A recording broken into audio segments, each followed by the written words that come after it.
Let's go back right to the very start and how you actually got into the business in the first place. It was the talent contest at a local club where we got into it. Unbeknown to me, it was actually my brother who entered me into the talent contest. Lo and behold, I won the damn thing, much to my surprise. We live in a mining area, on the outskirts of Nottingham, and, as most sons do, I followed in father's footsteps and went into the mines.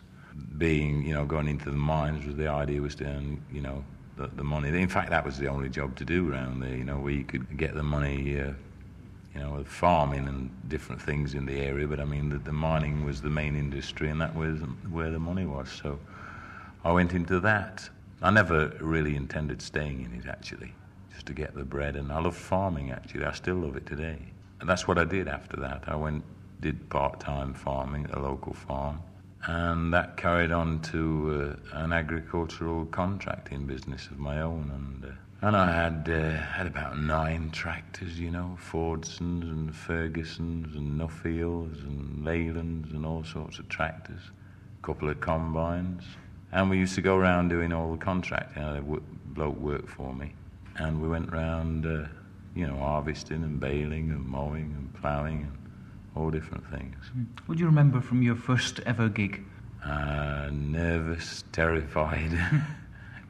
Yeah, this came from the talent contest, of course. To go back to the talent contest, I got offered, about 5 or 6 quid a night, and actually that was more than what I was earning at the pit, and the farming included. So I thought, I will carry on with this. It's easier living than grafting away at farming from 7 in the morning till 12 at night. And what kind of material were you sort of singing in those days? Well, actually, it was the time when Tom Jones was in the hit parade with The Green, Green Grass of Home. That was one of the songs I sang, and then, of course, Engelbert came with Please Release Me, which was another country song. I didn't actually know there was country songs, of course. There was just songs as was popular at the time, and I began to sing them, and then people said, well, he's a country singer. Well, I don't know whether I'm a country singer or not, but I'm a country boy. I mean, I live in the country, and I like the songs I sing, and, that's how we got started in it, roughly. And what about when you were making your first ever record? What sort of memories do you have of that? That came very quickly, because soon after the talent contest, I've always been a little bit progressive and, trying to do things for ourselves, for, the family, in fact. I sent a tape to EMI Records in London of, what was the song now? There's gold in the mountains, gold in the valleys, only the heart Only aches. the heart aches, yeah. And lo and behold, they sent for me to London. So I went down to London and I got a contract with EMI. And they put 2 singles out, one called Soft Is the Night. I think they envisaged me being another Jim Reeves or something, without a deep voice. But it never did anything. It got played on radio, and in fact, what actually happened, it started the ball rolling, I mean, I would love to have started at the Palladium and worked down, but you can't do that, so it was a start. And then we went on from there to do virtually every club in England and Wales and, in the UK, more or less, from Land's End to John O'Groats. Of course, today, obviously, you're doing a completely different setup. It's concerts mainly. But do you ever feel that, there's a part in you that would like to go back to those working men's clubs? I often feel, and this is truthful, because I don't, where we come from, and we call a spade, and this is true. I often think, I hear songs on the radio, Radio 2, and we do bits of television. I often would like to go, I don't know whether it's for kicks or for what, but just to go into a club in a disguise, you know what I mean? Because the only thing going into a club today is people come and talk to you all the time, and it's not really fair when other artists are on the stage to, stand there talking to someone. So I would go in a disguise, and just say, I'm just another singer, and, can I sing a couple of songs? I'd love to do that, Well, yeah. How did you come to form Eagle Records? Well, this was after the AMI thing. I went on to a label called Young Blood International, which recorded Woman My Wife for me, which did very well, which was leased to the United States. That went all out over the States. And I went out there and did some promotion for about 3 or 4 years in succession. But nothing was really happening, as I wanted it to happen. So I found The Man from Outer Space. Youngblood didn't want to put it out. Nobody wanted to know about it, you see.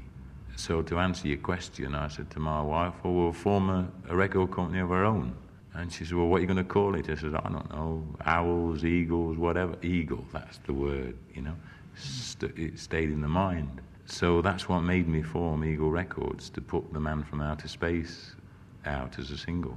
You see, I knocked on all the doors in London with The Spaceman. No one wanted to know. I put it out on my own label, and then lo and behold, Wogan got hold of it and messed it around, and God bless him, and fooled around with it, and it started to get played, and then MCA came back and said, well, we'll put it out.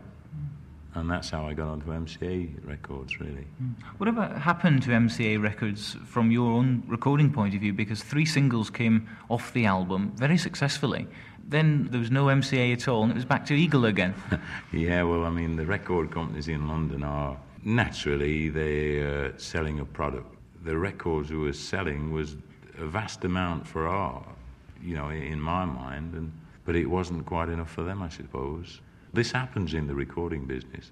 You can be very successful and going along. Pretty Lady got a lot of play, beautiful song. And then all of a sudden, no more MCA. So I said, no more MCA, we'll go back to Eagle again. Well, a track, going back to your Together Again album, which has had a lot of requests on our programme, and that's What Have You Got Planned Tonight, Diana? How did you come to record that one? I picked that song up when I was actually in Los Angeles, and it was on a tape a guy was playing. I don't know who else recorded, I can't remember, but it struck me as a beautiful song, and there again I can relate to it because it's a type of country-based song. Well, I mean, country-based song, what is country music? It's just damn good music, and people enjoy it and everything, and that's one of the reasons I picked Diana, because it's a nice song. You've got your own recording studio. How did that come about? And that's obviously a great asset to you. Yes, it is. I found working with producers. See, everyone, to come to the defence of them, really, I'm not really calling them or anything, because they do their own thing. And that is just what they do. They do their own thing. And I find they can't interpret different people's ideas. You can't have too many producers on a record. Mainly what I do is work the concerts, work the song at a concert, and if the people like it, then I'll record it, because that is what matters. That's one main ingredient as a producer in London doesn't have. I've got it full front on stage there in front of me to tell me whether they like the song. And the record producers in London, I don't think they seem to get a lot of politicalness into it, publishing as he got a bit out of this and a bit out of that. But I just do, if I like the song, I don't care whose it is or who recorded it, whatever, I'll do it if the audience like it. That led me to saying why I got the recording studio at home, because it allows us to do and mess around for hours in our own studio with what we want to do, you see. We can take a song, kick it around, do it this way, do it that way. But if I was got to go to London to do it, I mean, at £50 an hour in London, I mean, you just couldn't afford it. We really appreciate what we've got, because actually the public's bought it in the end. The people out there who enjoy what we do, we'd like to thank them. That's the be-all and end-all of it, really, isn't it? Well, I mentioned that there were 3 singles taken off the Man from Outer Space album. If I Heard You Call My Name was perhaps the least successful of the 3. Man from Outer Space, which was immensely popular. There was a bit of a story behind Man from Outer Space, in as much as you were all set to do Top of the Pops when Maggie Thatcher came along. Tell us about that one. Yeah, it actually got to about number 69 in the charts. It just wanted that little kick up the backside, just to lift it, just that fraction. And Top of the Pops would have done it, I'm sure it would. It was all set, the arrangement went down, everything. And then, damn it, the election came along.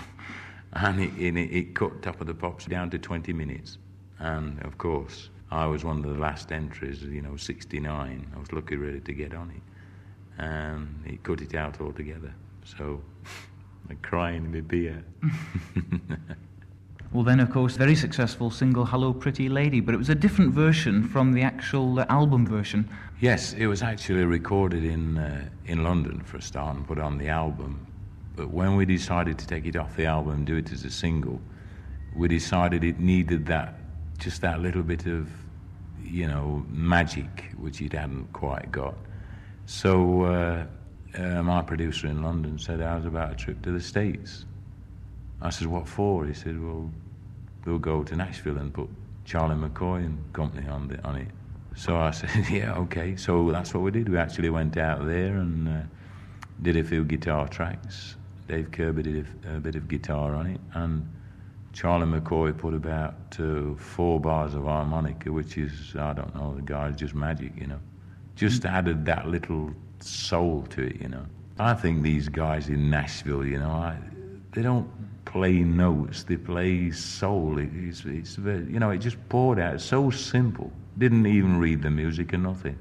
Just that hauntingness, as it wanted in there. The right thing, exactly right. And of course, it didn't get many plays off the album, but as soon as the single came out, well, it was away and it got a lot of radio play. It didn't get in the charts, but it's not forced to get in the charts for people to. It did us a hell of a lot of good, that did. Yeah, because it's right in my style, I like that style of song. Yes. And it did tremendous for us. Well, of course, this was in 1980 last year, and you really swept the board as far as country music was concerned, voted Best Male Singer by the whole of the British country music public, really, on the BCMA Awards, which was presented to you at Wembley. Around about that time, you came to Oxford for the first time, and that was the New Theatre. What were your feelings when you actually stood on stage then to see 1,700 people cheering for you? It wasn't the 1,700 people, it was a stack outside of me. I never seen anything so big in my life. Oh, dear. It was great because, as you know, we did 2 or 3 songs without the microphone, and I thought, Jesus, what are they going to do with this? But it was magic. That was really magic. 1,700 people nearly on the feet was something. I'll never forget it. Because, as you said, are virtually unknown to come to Oxford. And, of course, when you go to a new place, you're always very, sort of apprehensive of what it's going to be like. Because I don't actually change the act anyway, I will not change the thing we do to suit a particular place. What we do is what we do, and I always try it that way for a start. I will swing it slightly if, say the audience at Oxford hadn't liked it. I probably would have tried to get them on my side, by changing the numbers or something. But, I was set out to do that act, and that's what we did, and they loved it, so... Well, then we come to the Stu album, which was a complete contrast to Man from Outer Space. What were your thoughts on putting down the material for that one? Well, actually, this was the first album, or the first recordings we did at our recording studio. And I actually thought there was a little bit lacking in the album, from The Man from Outer Space. But having said that, The Man from Outer Space was a little bit on the heavy side and wasn't quite me. That was because I hadn't got control of it, but the Stu album, I had got control of it. The voice sound came through, and of course the songs I wanted to do on it were all our own choice. From, again, to go back to the audience liked the songs, so that's what I could record. You see, I couldn't do that on the MCA album. I'd go to them and say, people love the old Rugged Cross, let me put it, oh no, you can't put it, no, we don't want that on an MCA album. Why not? It's a beautiful song. My mother I always tell this story on stage, and it's a true story. My mother used to ask me to sing that song years ago when she was alive. And I said the same, I can't sing that, it's a hymn, you can't sing that. And one night, this is true, as I sit here, at Spalding in Lincolnshire, another farming area, very nice people, I sat at the piano, and I knew the words, but I didn't know the tune too well, and I didn't know the chords on the piano. And I'm not a big believer in the whatever it is, but it just came out, and it absolutely brought the roof in. So it stays in, and that's the one, one of the songs MCA didn't want me to put on the album. Well, obviously one of the main assets is your incredible voice, and on the Stu album there's a track which perhaps brings it out more than any other track on the album. That's one called Why Me, Lord? Yeah. Yeah, that is the song very close to me as well. I love Christopherson's work.